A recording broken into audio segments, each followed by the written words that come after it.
नमस्कार, बाखबर में आपका स्वागत है। मैं हूं राघवेंद्र सिंह। बाखबर में आज हम बात कर रहे हैं मध्य प्रदेश में शिवराज मंत्रिमंडल के बारे में।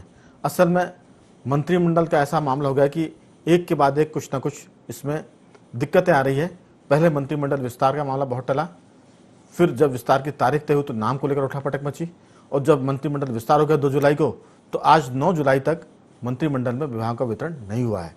दरअसल ये कहा गया था कि एक तरह का मंथन है, इसमें विष भी निकलेगा और अमृत भी। तो विष तो मुख्यमंत्री शिवराज सिंह ने कहा था कि शिव ही पीते हैं, लेकिन अमृत सबने चख लिया है।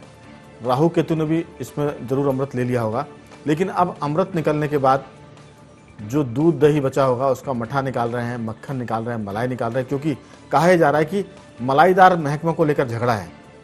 अब मंत्रिमंडल बनाए सेवा के लिए, सरकार जनता के काम कर रही है और झगड़े हो रहे हैं एक तरह से विभाग के बंटवारे में मलाई को लेकर।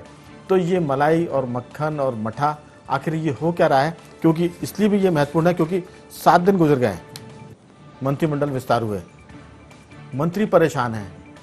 मंत्रिमंडल के बाद वो बलभवन जाते हैं, कोई काम नहीं उनके पास।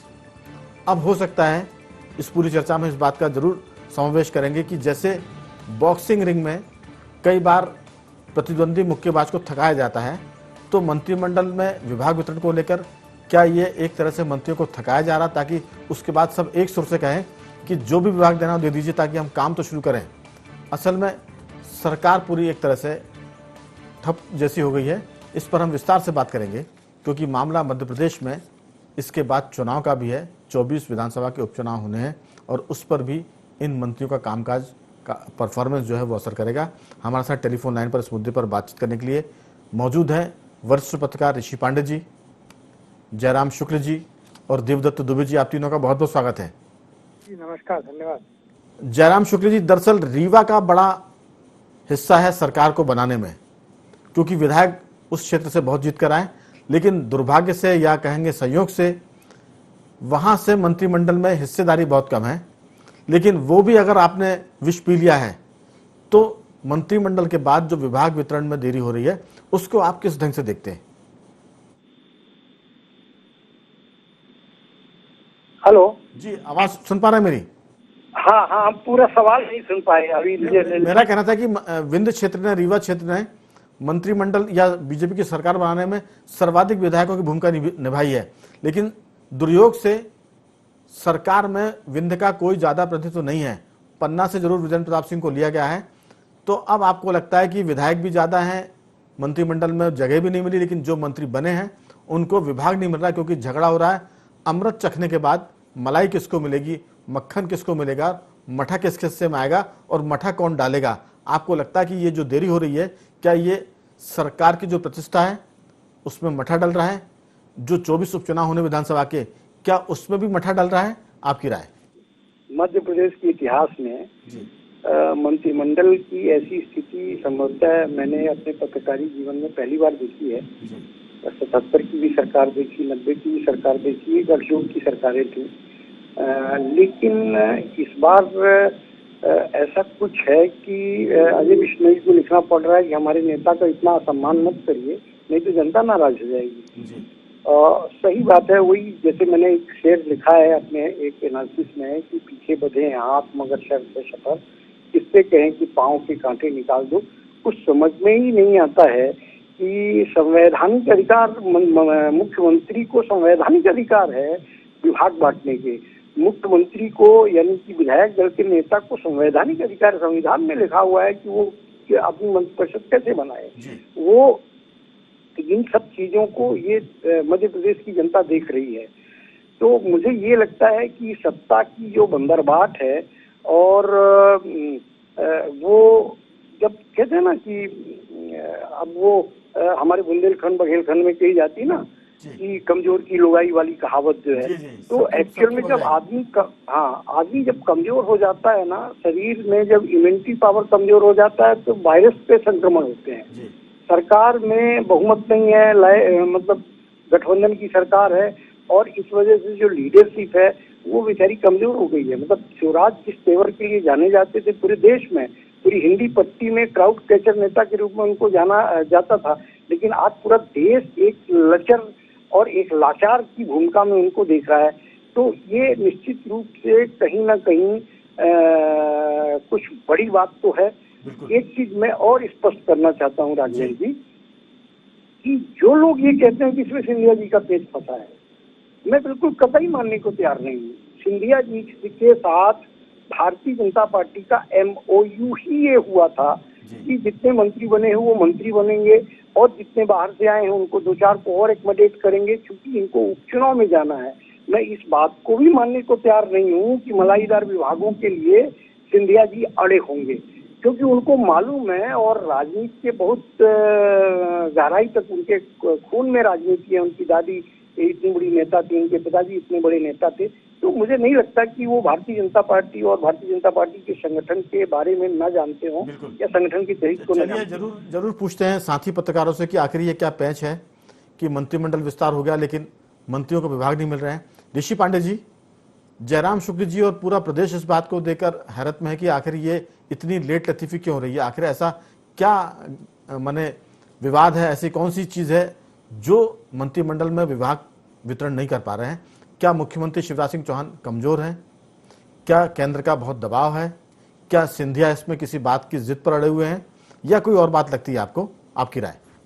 देखिए, ये जो कहीं की ईंट कहीं का रोड़ा बागमती का कुंबा जोड़ा वाला कहावत है, वो इस मंत्रिमंडल में बिल्कुल चरितार्थ होती है। दिक्कत कहाँ आ रही है? दिक्कत पहले बहुत मुश्किलों के बाद मंत्रिमंडल का गठन हो पाया। शिवराज सिंह चौहान ने 23 मार्च को शपथ ली थी मुख्यमंत्री के तौर पे। पांडे जी, एक चीज जोड़ूंगा मैं, आप जरूर बताएं कि बहुत मुश्किलों के बाद क्यों हो पाए, वो मुश्किलें कौन सी थी? विस्तार के बाद विभाग वितरण में मुश्किलें कौन सी आ रही है, जरूर आप बताएं, क्योंकि आपके पास तजुर्बा बहुत है। जी, तो 100 दिन, लगभग 100 दिन को होने को आया तब वो अपने मंत्रिमंडल का विस्तार कर पाए, और उसके बाद भी 8 दिन चढ़ गए। बगैर विभाग के सारे मंत्री काम कर रहे हैं। कल मुख्यमंत्री का सभी विभागों का मंत्री मैं अकेला हूँ। मैं आपके उस तर्क से सहमत नहीं हूँ कि ये मंत्रियों को कमजोर करने की या थकाने की रणनीति की बॉक्सिंग रिंग में मंत्रियों को इतना परेशान कर दो कि वो कोई सा भी विभाग लेने से तैयार हो जाए। ये निश्चित तौर पे एक बड़े बड़े पेंच फंसे हुए हैं कि जो सिंधिया जी की बीजेपी में आने के पहले जो स्क्रिप्ट लिखी गई थी, उस स्क्रिप्ट को शायद बीजेपी पूरी तरीके से मानने को तैयार नहीं हुई। बाद में बीजेपी भूल रही है कि सरकार तो ये तो बीजेपी की अगर ऐसा है तो सिंधिया जी के कारण सरकार बनी है, कि बीजेपी को मानना पड़ेगा, और यदि नहीं मानेगी बीजेपी तो सिंधिया जी इसी तरीके से बार बार उनको मनवाते भी रहेंगे, क्योंकि उन्होंने एक सरकार गिराई है। अभी 3 महीने पहले वो एक सरकार को गिरा के आए, इस चीज को भी ध्यान में रखना होगा। और एक छोटे से उसके कारण ये सरकार गई है, और बहुत बड़ा इशू नहीं था कमलनाथ सरकार को जाने का, पर सिंधिया जी की जीत, सिंधिया जी के अहंकार ने उस सरकार को गिरा दिया। अब जो स्थितियां हैं, इसमें जहाँ तक मलाईदार विभाग और सपेटा की बात है, मलाईदार का आशय क्या है? मलाईदार का आशय वो है जहाँ पे बहुत काम होता हो, जैसे परिवहन है, राजस्व है, आबकारी है। पांडे जी, आप संकोच कर रहे हैं। मलाईदार का मतलब सिर्फ काम से नहीं है, माल से भी है। जी, मैं उसी पे तो वही तो बात कर रहा हूँ। वो सारे विभाग जहाँ पे नियमित रूप से काम होता है और काम के जरिए दाम आता है, तो ये शुरू से इसकी एक परिपाटी है। और ये दिग्विजय सिंह ने आज एक ट्वीट किया है, जिसमें दिग्विजय सिंह ने इस बात को रेखांकित किया है कि ये मंत्रिमंडल का विस्तार इसलिए नहीं हो रहा क्योंकि लूट मची हुई है। दिग्विजय सिंह खुद भी 10 साल मुख्यमंत्री रहे हैं, उनको पता है कि कांग्रेस के विभिन्न गुटों को किस तरीके से एडजस्ट करके चलते थे। वो कमलनाथ जब केंद्र की राजनीति करते थे तब दिग्विजय सिंह के फिक्स थे कि 3 विभाग कमलनाथ के लोगों को बटते ही बटते थे। ऊर्जा, परिवहन, ये विभाग कमलनाथ के कोटे में जाते थे। सिंधिया जी के पास भी कुछ विभाग थे, तो वहाँ बिल्कुल एक शार्पली एक डिवीजन था। लेकिन बीजेपी अभी तक इस परंपरा से दूर थी। बीजेपी में कोई ऐसा गुट नहीं था। पिछले 13 साल शिवराज सिंह चौहान ने जिस तरीके से राज किया, एक निर्बाध तरीके से राज किया, और उसमें उन्होंने कभी भी किसी के दबाव में झुके नहीं। और वो दौर भी ऐसा था जब ऊपर आडवाणी जी या राजनाथ सिंह जी या अटल जी की तरह का नेतृत्व था, तो उनको किसी से पूछने की जरूरत भी नहीं होती थी। वो अपनी मर्जी से सब कर लेते थे, या वो जो करते थे उसको ऊपर वालों की सहमति मिल जाती। लेकिन अब दौर बदल चुका है। अब सारी चीजें डिक्टेट होती है, ऊपर से डिक्टेट होती है, और सब ऊपर से तय होता है, उसके बाद नीचे इम्प्लीमेंट होता है। कौन मंत्री रहेगा, कौन मंत्री नहीं रहेगा, ये तो चलिए ये बड़ा मैटर है। पर विभाग पे किसी मुख्यमंत्री को 10 दिन लग जाए, ये अपने आप में बहुत राघवेंद्र जी, एक इसको मैं कहूँगा विभाग राजनीतिक वितरण में 10 दिन का है। 10 दिन के बाद भी अभी उसका अंत नहीं है और मंत्रिमंडल विस्तार में 100 दिन लग गए। एक पूर्व एमएलए का ट्वीट देख रहा था, जिसमें उन्होंने कहा था कि ये कहीं राजनीतिक तलाक की नौबत में आ जाए, ये जो इस तरीके से जो दहेज प्रताड़ना हो रही है, जी जी विभाग वितरण के नाम पे जो प्रताड़ना हो रही है, वो कहीं तलाक की वजह नहीं बन जाए। बिल्कुल। तो इस तरह की चीजें निकल के आ रही है। जिस तरह अजय बिश्नोई ने पिछले दिनों कहा कि ये जिस तरीके से मुख्य हमारे नेता का अपमान हो रहा है, इसको कार्यकर्ता सहन नहीं करेगा। ये कहीं न कहीं कुछ चीज की ओर इंगित करता है कि बिल्कुल। जो ऊपर जो दिख रहा है उससे कहीं ज्यादा अंदर घटित हो रहा है, जो समय के साथ बाहर आएगा। बिल्कुल, आपने अजय विष्णु का जिक्र किया। ऐसे विंध्य के पूर्व मंत्री राजन शुक्ला ने कहा कि अगर विंध्य से बहुत विधायक जीत कर नहीं आते तो सिंधिया के आने के बाद भी बीजेपी सरकार में नहीं होती। वो उनका डर था कि विंध्य की अनदेखी की गई है, सरकार में कोई वहां से प्रतिनिधि नहीं आया। मैं दोनों साथियों के पास एक सवाल छोड़ के जा रहा हूं, जयराम जी आपके पास भी, ऋषि पांडे जी आपसे भी। क्या सरकार गिराने के बाद बीजेपी को पछतावा हो रहा है कि उन्होंने सरकार गिराने में जल्दी कर दी, या सरकार बनाकर वो परेशान हो रहे हैं? एक बात, शिवराज सिंह चौहान क्या पछता रहे हैं कि मैं मुख्यमंत्री क्यों बन गया? क्योंकि जिस तरह से फजीयत हो रही है पूरे सरकार की, वो कहीं ना कहीं उनकी जो छवि है उस छवि को भी धक्का पहुंचा रही है। और कहीं ना कहीं आदमी के भीतर एक मन तो होता है जो खुश भी होता है और दुखी भी होता है। तो मैं पूछूंगा दोनों से कि क्या ये सरकार गिराने का पछतावा है? क्या शिवराज सिंह चौहान जितने खुश थे चौथी बार मुख्यमंत्री बनकर, वो 100 दिन में बहुत दुखी भी होंगे कि मैं कहाँ आके फंस गया? देवदत्त जी, जो बात मंत्रिमंडल विस्तार से लोग अंदाज लगा रहे थे कि आखिर नाम तय नहीं हो पा रहे हैं, दिल्ली लिस्ट जाती है, दिल्ली से नाम तय होते हैं, एक दिन का समय होता है, 2 दिन रुक कर आते हैं, फिर उसके बाद विभाग वितरण के लिए दिल्ली जाते हैं, फिर वहाँ रुकते हैं, लौट कर आते हैं और कहते हैं कि कल सुबह विभाग बढ़ जाएंगे, शाम को विभाग बढ़ जाएंगे। कैबिनेट की बैठक आज थी, टलने के बाद शाम को उम्मीद थी कि बैठक के पहले विभाग बढ़ेंगे, लेकिन कैबिनेट की बैठक रद्द कर दी गई और अभी कुछ अता पता नहीं कि विभाग बटेंगे या ये मामला अभी और चलेगा, क्योंकि विस्तार के 7 दिन तो हो चुके हैं। 2 जुलाई को विस्तार हुआ था और अभी तो कुछ पता नहीं है। देवदत्त जी। जी, मुझे लगता है कि जितना लंबा समय लगा है विभागों के वितरण में, और जितना नुकसान पार्टी और सरकार का हो चुका था, होना था, वो हो चुका, लेकिन एक स्थायी जो नुकसान हो रहा है वो ये हो रहा है कि विभाग वितरण तो कब होंगे, लेकिन विभाजित जरूर हो गए कि कौन सा विभाग मलाईदार है, कौन सा मजबूत है, कौन सा कमजोर है।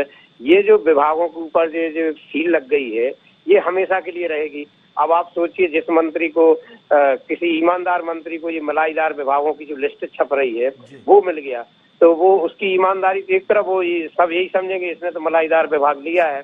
या किसी को ऐसे कमजोर मंत्री को ऐसा विभाग मिल गया, तो ये जो स्थायी चस्पा, माने विभाग से अब मंत्री की इमेज बनेगी। अभी तक होता था कि मंत्री की दक्षता, योग्यता, क्षमता, उसकी रुचि के आधार पर विभाग वितरण किए जाते। कोई डॉक्टर है तो पता चला उसको चिकित्सा विभाग दे दिया, और कोई मजदूरों का काम करता है उसको विभाग दे दिया, कोई MBA है उसमें फाइनेंस में तो उसको वित्त विभाग दे दिया। ऐसे मतलब उसके आधार पर विभाग वितरण होते थे। लेकिन अब तो तेरे मेरे अपने पराये, और एक ही सरकार, एक ही मंत्रिमंडल, एक मुखिया है, एक उसका, उसमें भी भेदभाव। ये जो क्या कि एक ही सरकार, एक ही मुखिया, लेकिन बिल्कुल साफ दिख रहा है कि ये सरकार भले ही बीजेपी की, लेकिन इसमें जो व्यवहार हो रहा है वो लगता है गठबंधन की सरकार है। और अभी जैसे गंगा जी के साथ जब जमुना का पानी बहता है तो वो अलग अलग धाराएं दिखती है बहुत दूर तक। हमने पहले भी कहा कि ये जो सरकार में भले सिंधिया के विधायक शामिल हो गए बीजेपी में, लेकिन अभी सिंधिया कैंप का पूरा रंग अलग दिखता है। सिंधिया अपने मंत्रियों के लिए अड़े हुए हैं, वो लड़ रहे हैं कि जितने मंत्री पहले थे उससे ज़्यादा मंत्री बनाया जाए, मंत्री बन गए। अब विभाग पे अड़ रहे हैं कि जो पहले उनके पास विभाग थे वही विभाग दिए जाए। तो ये जो एक तरह से मारकाट मची हुई देवदत्त जी, ये कहीं ना कहीं बीजेपी को नुकसान कर रही है। भाजपा का जो अभी तक का कैरेक्टर है सरकार में, उसको कहीं ना कहीं क्षतिग्रस्त कर रही है। बिल्कुल आप सही कह रहे हैं, इससे पूरा छीछा लेदर सबकी हो रही है। इसमें मुझे लगता है दोनों को आत्मचिंतन की जरूरत थी। जो जैसे दूध और पानी मिल जाता है ऐसे मिलने की जरूरत थी। ये तो वो नींबू डाल के फट रहे हैं, दही बन रहा है इसका। ये देखिए आप, यदि सत्ताधारी दल जो भाजपा है उसके विधायक और मंत्री सोच लें कि हम विपक्ष के विधायक की बजाय हम सत्ता पक्ष के विधायक हो गए, या हमारी जो जांच है कांग्रेस गवर्नमेंट हो रही थी वो रुक गई, तो इसी में संतोष कर सकते थे कि चलो हम सरकार में आ गए, हम सत्ता पक्ष के विधायक। बड़ी बात कही है कि अगर भाजपा के विधायक ये मान ले कि अभी हम 6 महीने के लिए और सरकार में नहीं है, तो मेरे ख्याल से ये मंत्री बनने और विभाग की मारकाट जो है कम हो जाएगी। मैं लौटूंगा आपके पास। जयराम शुक्ल जी, जो देवदत्त जी कह रहे हैं, ऋषि पांडे जी कह रहे हैं कि उनको नहीं लगता कि ये जो सारा मामला है, ऐसा नहीं है कि बहुत ज़्यादा इसको लेकर माने अनिश्चितता की स्थिति है। जैसा मैंने कहा था कि वो बॉक्सर एक दूसरे को थकाते हैं और बाद में मंत्री खुद ही तंग आके बोलते हैं कि साहब जो विभाग देना हो दे दीजिए, हम तो काम करना चाहते हैं। लेकिन देवदत्त जी जैसी बात कर रहे हैं, आपको लगता है कि स्थिति, अगर भाजपा के मंत्री ये मान लें कि अभी सरकार कांग्रेस की है और हम 6 महीने के बाद सरकार में आने वाले हैं, इस समय इस अवधि में जिसको जो विभाग देना हो, जिनको मंत्री बनाना हो बना ले, 6 महीने के बाद हम इस पर बात करेंगे जब उपचुनाव में हम जीत कर आ जाएंगे। आपकी राय? नहीं, देखिए क्या है, मैं मानता हूँ ये थकाने वाली बात नहीं है। और जो सिंधिया कैंप का, मैं तो इस बात में मेरा दृढ़ मत है कि सिंधिया ने कोई अनुचित नहीं किया। जो सिंधिया कर रहे हैं वो उनके एमओयू में है, जैसा कि स्क्रिप्टेड है। वो एक्चुअली में क्या है ना, पेंच भारतीय जनता पार्टी के भीतर से है।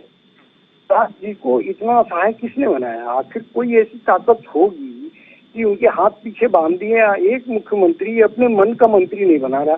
भूपेंद्र सिंह जी को उनके खाते में डालते हैं।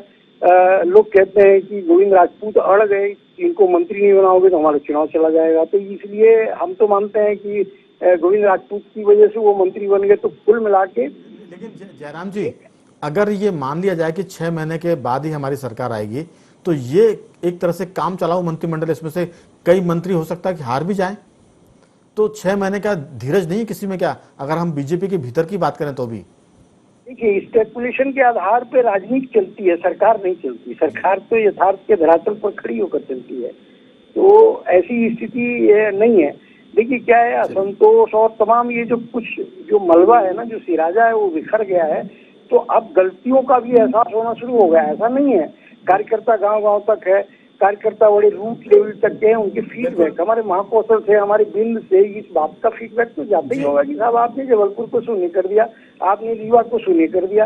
कल प्रधानमंत्री मोदी देश के और दुनिया के सबसे बड़े समझे जाने वाले सोलर पावर प्रोजेक्ट का लोकार्पण कर रहे हैं। जो व्यक्ति उसका योजनाकार है, दुनिया में सबसे सस्ती बिजली ₹2.97 पर यूनिट, जिस प्रोजेक्ट के लिए न्यूयॉर्क टाइम्स, वाशिंगटन पोस्ट और गार्जियन जैसे अखबारों ने लिखा कि ये कैसे करिश्मा हो रहा है कि सोलर पावर जो एवरेज जिसकी कीमत ₹14 पर यूनिट थी, वो ₹2.57 में कैसे लग रही थी। पाकिस्तान की पार्लियामेंट में इस बात की बहस हो रही थी कि भारत में ज्यादा देर तक सूरज देता है, ज्यादा गर्मी देता है और पाकिस्तान में नहीं देता, इसलिए हम ऐसा नहीं कर पा रहे हैं। उस प्रोजेक्ट का योजनाकार कल एक विधायक की हैसियत से जाएगा। यदि आयोजक ना बुलाते तो उसका कोई अधिकार नहीं होता, क्योंकि उसका वो क्षेत्र नहीं है जहाँ ये प्लांट लगा हुआ है। तो इस तरीके की चीजों का फीडबैक भी भारतीय जनता पार्टी के भीतर है। तो एक चीज, लेकिन जयराम जी, मैंने एक सवाल किया था, क्या सरकार बनाने के बाद बीजेपी पछता रही है? क्या मुख्यमंत्री बनने के बाद शिवराज सिंह पछता रहा है कि मैं कहाँ फंस गया? बीजेपी सोचती है कि हमने कहाँ सरकार बना ली? इतनी मारकाट, इतनी मारामारी, इतनी गुटबाजी ये भाजपा में पहले कभी नहीं थी। क्या ये पछताने का समय भी है उनका? व्यवहार से, बातचीत से, संवाद से ऐसा नहीं लग रहा कि कोई पछता रहा है। सब अपने अपने गेम खेल रहे हैं। मैंने कहा ना, बौने लोगों ने आदम कदों की सियार लिखी है। तो अब सवाल सब ने अपना बनना देखा कि हमारी हैसियत का आदमी यहाँ आ जाएगा या जो काम करने वाला आदमी आ जाएगा। अब यहाँ से फीडबैक कौन देगा? दिल्ली फीडबैक कौन देगा? पूछता हूँ ऋषि पांडे जी इस बारे में। ऋषि पांडे जी, बौने लोग सियार लिख रहे हैं अपने कद से ज्यादा बड़े लोगों की, इसलिए भी ये मामला फंस गया है। आपको लगता है ऐसा? बिल्कुल बिल्कुल सही कहा जयराम जी ने, क्योंकि देखिए इसमें राघवन जी सबसे महत्वपूर्ण चीज ये है कि इसमें कोई पछतावा किसी को नहीं है। देखो, राजनीति में हर आदमी कुछ पाने के लिए आता है और सत्ता उसका अंतिम लक्ष्य होता है। सेवा, साधना, ये सब उसके अंतर्निहित है, पर उसका अंतिम लक्ष्य सत्ता की प्राप्ति। तो बीजेपी 3 बार सत्ता से, चौथी बार बहुत बारीक से अंतर से रह गई थी, तो उसकी कई कश्मकशाहट थी। उस कश्मकशाहट को दूर करने के लिए सिंधिया जी के साथ एक गठबंधन किया गया। एक बात इसलिए भी कही है क्योंकि इतनी मारामारी, इतना अपमान, इतनी लाचारी, आखिर बीजेपी संगठन भी पहली बार इसको भोग रहा है। मुख्यमंत्री शिवराज सिंह भी पहली दफा इतना मैंने सब कुछ अनिर्णय की स्थितियों को फेस कर रहे हैं। इसलिए मैंने कहा कि कभी तो लगता होगा मन में कि कहाँ फंस गए। ये सारे खतरों से वो वाकिफ होंगे मुझे लगता है। जी जी क्योंकि जब पहले वो कहते थे कि ऐसी सरकार को मैं चिमटे से भी नहीं पकड़ूंगा, जी जी जब वो रामबाई का विवाद कांग्रेस में होता था, जी जी लेकिन आज वही रामबाई, वही सारे हमारे पार्टी के लोग, बीएसपी के लोग, निर्दलीय प्लस कांग्रेस का बड़ा धड़ा उनके साथ मिलकर सरकार चला रहा है। और ये सरकार हमेशा राघवन जी तलवार की नोक पे चलती हुई दिखाई देगी और सरकार चलती रहेगी, क्योंकि इसमें सबके अपने अपने हित है।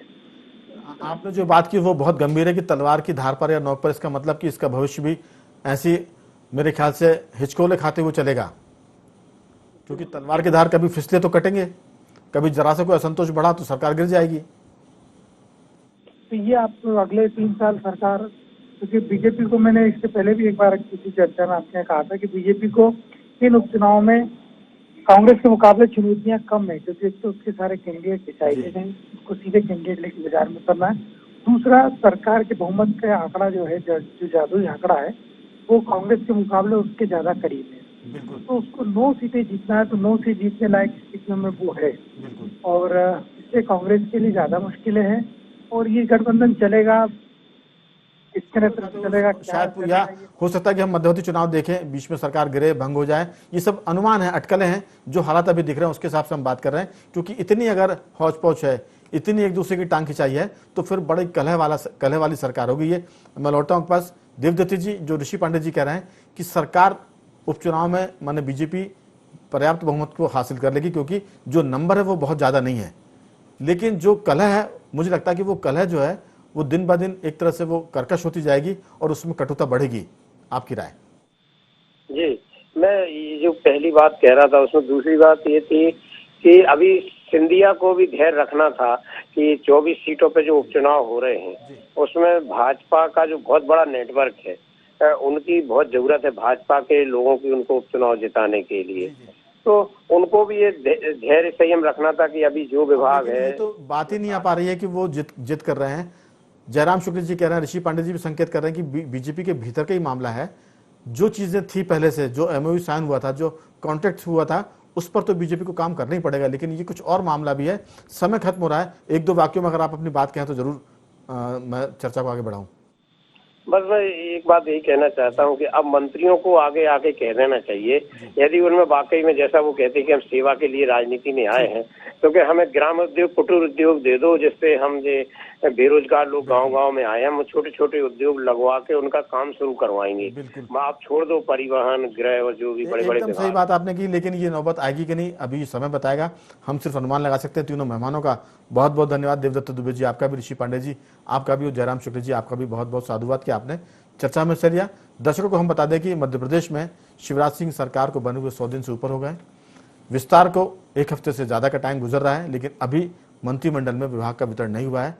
महकमे में मलाईदार किसको मिलेगा, इस पर झगड़े चल रहे हैं। खबरें तो यही बाहर है, अब अंदर की स्थिति क्या है ये मंत्रिमंडल के लोग जानते हैं। शपथ लिए कि बाहर कुछ नहीं बताएंगे, इसलिए अभी बात निकल के नहीं आ रही है। आने वाले दिनों में हो सकता है कि प्याज के छिलकों की तरह चीजें निकल के आए। अभी तो मामला बहुत ही गड्ढे और कलहपूर्ण लग रहा है। बखबर के रंग को समेटते और आते हैं बखबर के अंतिम रंग की तरफ। आज हम आपसे बात करेंगे फिर कोरोना वायरस के बारे में। दरअसल असिम्टोमेटिक मरीजों के लिए खतरनाक होता जा रहा है कोरोना। जिनके सिम्टम्स पता लगते हैं, सर्दी जुकाम बुखार खांसी, वो तो ठीक है, लेकिन जिनको सर्दी जुकाम खांसी नहीं है और वो भी कोरोना के शिकार हो रहे हैं, उनके भीतर जांच में अगर कोरोना निकल रहा है तो ये एक तरह से खतरनाक संकेत है। साइलेंट किलर की इसको संज्ञा दी गई है। एक पत्रिका में प्रकाशित रिपोर्ट में कहा गया है कि ऐसे मरीजों के फेफड़े कमजोर हो रहे हैं और उनमें निमोनिया का खतरा बढ़ता है। वैज्ञानिकों ने दावा किया है कि पहली बार असिम्टोमेटिक मरीजों के क्लिनिकल पैटर्न में इस तरह की बातें सामने आई हैं। पता चला कि इन मरीजों के फेफड़ों को नुकसान तो हुआ, लेकिन इनमें खांसी, सांस लेने में परेशानी जैसी लक्षण नजर नहीं आए। ऐसे मरीजों की अचानक से मौत होने का खतरा भी बहुत ज़्यादा बढ़ जाता है। हालांकि शोधकर्ताओं ने इसमें और अध्ययन की ज़रूरत बताई है। भारत में करीब 80% ऐसे असिम्टोमेटिक मरीज मिले हैं। वहीं विश्व स्वास्थ्य संगठन का कहना है कि दुनिया में ऐसे मरीजों की संख्या 6 से 41% तक हो सकती है। कोरोना असिम्टोमेटिक मरीजों के लिए ज़्यादा खतरनाक है। हाल के अध्ययन में इस बात का खुलासा हुआ है। तो कुल मिलाकर अगर आपको चिल्लाने में, सांस लेने में कुछ थोड़ी भी दिक्कत होती है तो आप जरूर इसकी जांच कराएं, क्योंकि हो सकता है कि कहीं आप कोरोना के शिकार तो नहीं हो रहे हैं, जिसे कहते हैं कि लक्षण तो नहीं है लेकिन कोरोना आपको एक तरह से पकड़ लिया उसने। बाखबर में आज सिर्फ इतना ही। कल किसी और मुद्दे पर आपसे बात करेंगे, तब तक बने रहिए हमारे साथ और देखते रहिए IND24।